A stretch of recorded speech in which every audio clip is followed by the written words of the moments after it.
Boleh lebih semangat lagi.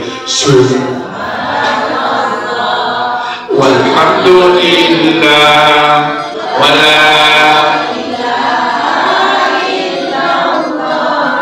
wallahu akbar wala haula illa billah.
Allahumma sholli ala sayyidina Muhammad wa ala sayyidina Muhammad.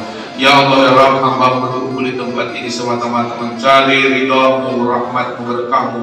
Ya Allah ya Rabb, mudah-mudahan dengan majlis ini menyebabkan berkahmu dalam hidup kami ya Allah, berkah dalam kesehatan kami Allah, berkah dalam keluarga kami Allah, berkah dalam usaha kami Allah, berkah dalam cita-cita dan doa kami Allah, sehingga kami semua termasuk hamba yang selamat dunia akhirat. Allahumma inna nas'aluka salamatan fi din wa afiatan fil jasad wa ziyadatan fil ilmi wa barakatan fil rizqi wa barakatan fil rizqi wa barakatan fil rizqi. Allahumma rabbana atina fid dunya hasanah wa fil akhirati hasanah wa qina adzabannar. Wa sallallahu ala Muhammad wa ala Muhammad walhamdulillahi rabbil alamin. Amin amin amin ya rabbal alamin. Semoga bermanfaat untuk kita semua, untuk keluarga, al khusus kepada seluruh jamaah yang hadir. Wallahu a'lam.